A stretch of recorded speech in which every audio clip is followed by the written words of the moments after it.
اسلام آباد سے آپ کو اپڈیٹ دیں گے۔ سائیں غضنفر علی وغیرہ کے ساتھ ہمارے تنازع کے متعلق حقائق پیش خدمت ہے۔ گزارش ہے کہ میں ربینہ بی بی بیوہ محمد، ریاست گاؤں درنوئیاں، تحصیل کوٹلی ستیاں، راولپنڈی کی رہائشی اور سکونتی ہوں۔ ہمارا 2020 سے ہمارے پڑوسی سائیں غضنفر علی ولد علی محمد سے زمین کا تنازع چل رہا ہے۔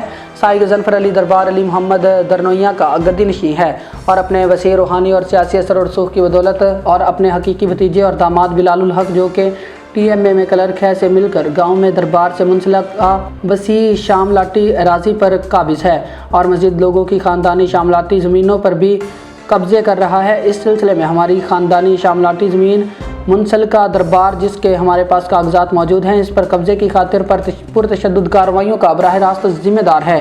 اس سلسلے میں اس نے ہمراہ اپنے حقیقی بھتیجوں ہمارے گھر پر حملہ کیا اور نیت قتل فائر کر کے میرے بیٹے رسالت محمود کو زخمی کر دیا، جس کی 95/23 FIR تھانہ کوٹلی ستیاں درج ہوئی اور کیس زیر سماعت ہے اور ملزم ضمانت پر ہیں۔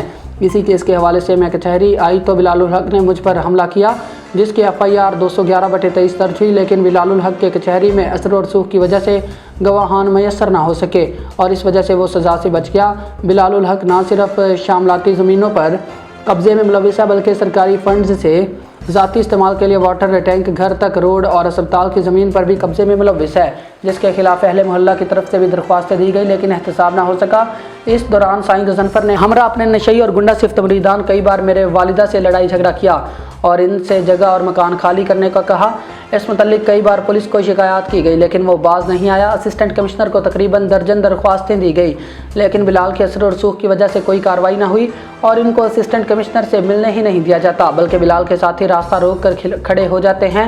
اس دوران سائیں غضنفر کے بھائی صابر علی نے اپنی زمین میں تجاوزات کا الزام لگا کر اسٹے آرڈر لیا اور اس اسٹے آرڈر کے خلاف ورزی کا الزام لگا کر توہین عدالت کے کیس میں پھنسانے کی کوشش کی، لیکن الحمدللہ جھوٹے ثابت ہونے پر درخواست واپس لے لی اور اسٹے آرڈر خارج ہو گیا۔ 3 مہینے بعد دوبارہ توہین عدالت کی درخواست ہوئی تاکہ ہمیں جھوٹے مقدمہ میں الجھایا جا سکے۔ صابر علی کے خلاف جھوٹے مقدمہ بازی پر ہتک عزت کا دعویٰ بھی بعدالت کوٹلی ستیاں زیر سماعت ہے۔ سائیں غضنفر علی نے پولیس تفتیش سے بچنے کے لیے اپنی جوان بیٹی اور بیوی کو بلیڈ سے زخمی کر کے تھانے بھیجا تاکہ ہمارے خلاف جھوٹا کیس بنا کر ہمیں پھنسایا جا سکے، لیکن ناکام رہے۔